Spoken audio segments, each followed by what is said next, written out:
Boom, 2018. Okay, new year, new story. You best buckle in, because this is a good one. So today I'm going to tell you about a story of when I had one of the biggest emotional roller coasters of my young life. And that story starts in the Cub Scouts. So when I was younger, me and my scout group always used to go on camping trips. Now, I'm not going to pretend and say that I loved them, because I didn't, but there was a lot of encouragement for me to go. Probably just to get me out the house. So, sat in the car on the way to the campsite, I had a million thoughts running through my head. Most of which were me thinking about things I'd rather be doing. Sat at home, eating crisps, and playing Spyro the Dragon. Those were the days. Unfortunately, I'd be trapped at this camp for 3 of them. Yep, 3 whole days. Ugh.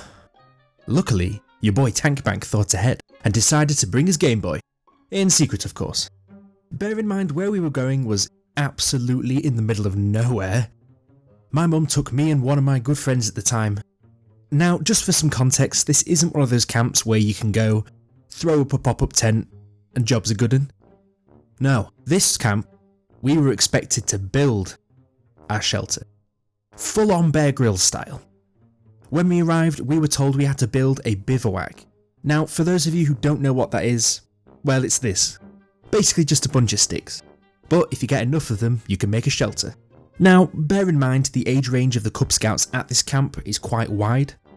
Me and my friend were on the younger end of the scale, aka we'd never done anything like this before, and we were just expected to go and build this thing.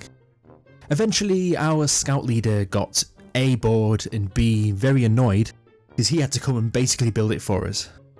Which is a great way to start your camping trip. Just get on the wrong side of your camp leader. He gathered the wood, he built it, we pretty much just sat on the ground poking sticks in the dirt.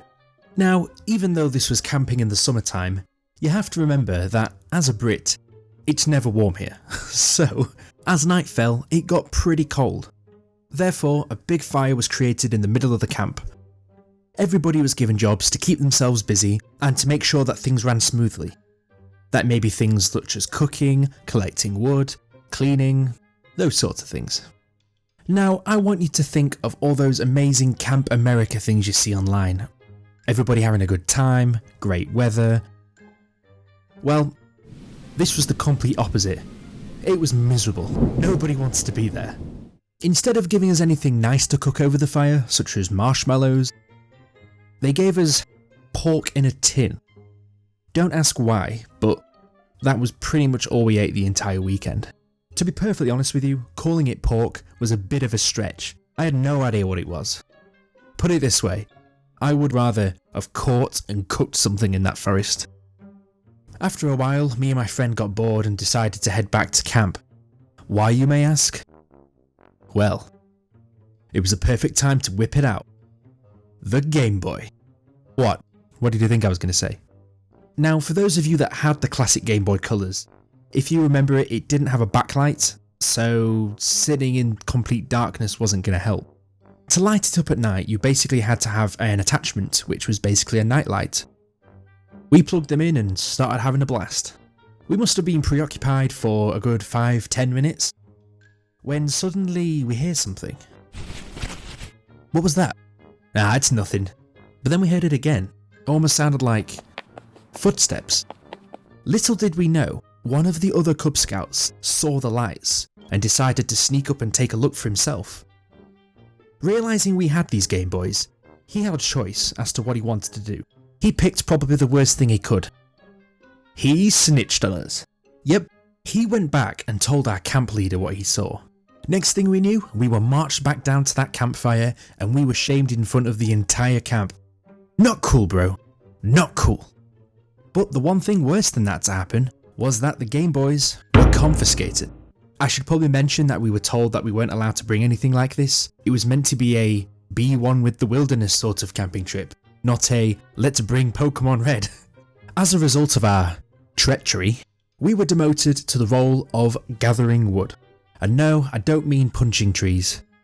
Essentially just scour the woods for any bits of wood you can use for the fire. On the scale of jobs you could get whilst at camp, that was probably one of the lowest ones. Nobody wanted to do that. So yeah, that was the end of night 1. All in all, things weren't going great. But it was a new morning, new start to the day. We were going to get off on the right footing. However, we were immediately accused again of being bad. Why? Well, the kid from the night before that snitched on us woke up that morning and said that his teddy bear had gone missing. Now, I don't know why they allowed teddy bears and not Game Boys. Nah, I'll let it slide. And as soon as he told the camp leader thought it was us, as some sort of revenge plot for snitching on us the night before. I mean, it's not a far-fetched idea, but we could put our hands to our hearts and say that it was not us. So, me and my friend went to go gather wood, with a bit of a bitter taste in our mouth after everything that had happened that morning. We did stumble across something. The teddy bear. I picked it up, gave it a look for a minute just to make sure that it was that kid's. It was. It had his name on it. Many things went through my head when I picked that teddy bear up. But my friend gave me a look, and I knew he had some dastardly plan in the works. But what was it, you ask? Well,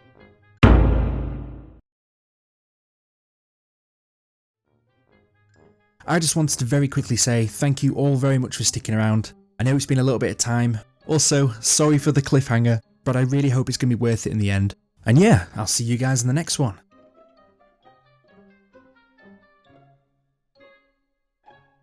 Fantastic.